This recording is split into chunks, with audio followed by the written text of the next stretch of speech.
Howdy, James Downard here, the curmudgeon who keeps on attacking intelligent design and anti-evolutionism and banging my head against a wall. Who will ever notice?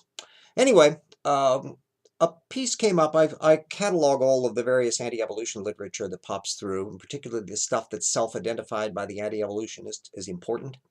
And there's a set of material that pops up from the tweets that the Discovery Institute does and that. And I found a little spot today which related to Dr. Wade Warren, who is an intelligent design advocate, who was doing a testimony at Louisiana board, which is looking into school curricula. And the Discovery Institute put an interview with him up on their website. I'll put the link up for you so you can see that too. And they were saying the field of evolutionary biology is in ferment, with mainstream scientists questioning long-held assumptions of Darwinian theory. As Dr. Warren poignantly asked the board, why can the public school students not know about this? An example he gives is the persistent phenomenon of sudden appearance or abrupt transitions in the fossil record, as we find with the Cambrian explosion. Some experts were uncomfortable with acknowledging that to young people. Well, I can imagine how uncomfortable they were, because I bet you a lot of them didn't have the foggiest idea what Warren was talking about. And the question is, does Warren know what he's talking about? And the idea that I've been doing in the hashtag tip Troubles in Paradise work is looking at source methodology and using that as the technique for determining how reliable and effective they are. And one of the things that I've been spotting at this level of doing testimony before a board bit is how little both sides seem to know about the subject. The board people probably aren't that well aware of how intelligent designers think, or creationists, what evidence they make use of, why the Cambrian explosion is such a hot button topic for them. I've done a little posting on the Cambrian, I think, earlier. It's all part of that origins or bust argument. And in order to be able to grapple with them, you're going to have to know about the Ediacara biota. You're not going to have to deal about homeobox genes and phylogenetic systematics and cladistic analysis and the fossil record data and Lagerstätten preservation issues. Have I lost you already? Whoa. All of that is the kind of stuff that they would have to deal with if they're playing on this kind of technical field. And Warren is, I'm sure, made up a cute little list of stuff that he's copied from intelligent design literature, of the technical papers from the science literature that cast doubt on all of this. And I've seen him over and over and over and over and over again in the various postings at the Discovery Institute. What you want to deal with, and what reporters should deal with, is what sources are these people relying on, and why do they think they're accurate?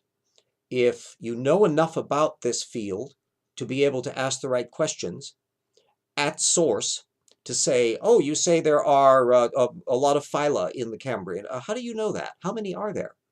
And it's possible to point out that there are about 35 animal phyla, and half of them have no fossil record at all, let alone going back to the Cambrian.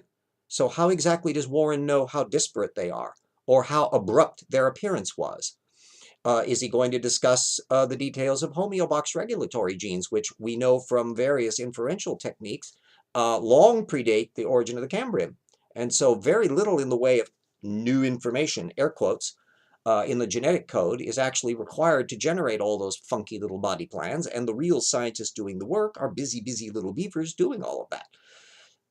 Another area that bothers me about what isn't going on in these discussions is, why aren't people monitoring more what's going on with the Wade Warrens of the world locally, and communicating that in the networks that we have, Facebook, Twitter, YouTubes like this, to where people can connect up, share information effectively, and expose the bad methodology of the Wade Warrens of the world, presumably better than we are if we're not doing it at all. Warren has no paper trail in the anti-evolution biz, other than apparently going and telling people about stuff. He's done no articles. He has virtually nothing. I found one thing on Warren from a Baptist apologetic site that was alluding to his testimony, and that's it. And certainly nothing going on, apparently, that I can see much in the pro-science side. There's a lot of anti-evolution activity that run under the radar. And yet this stuff is going to affect decisions that are being made in Louisiana and other places, much like that, to where, especially with the Trump administration and Betsy DeVos hovering off in the distance, maybe putting the thumb down on the scales to support the intelligent design position more, we've got to up our game here. None of this stuff should be going on invisibly. Everybody should know about it. Local constituents particularly, because anybody in Louisiana has a right to ask their elected officials for the documentation for material, and they should be able to challenge and debate and discuss these issues in a way to undermine the kind of pseudoscience that's being passed under the radar here. If you got your facts straight, if you know what the background of this information is, and to kind of defuse it from the religion or politics issue down to a source methods level that they're failing at before they even get to the ideology part. So that's my little 2 cents words in on here. I'll put in links to the various things that I've mentioned, and hope you'll look at my #tip website, not only just for its technical content, but for how I'm approaching a problem as a source methods issue of what material do people rely on and how do they go about fact-checking. Because that fact-checking part, that reliability of your sources trick, is something which anti-evolutionists and people who believe things that are wrong generally can't get a grip on. They can't play this game. And the more we play this game, I think the better it will be.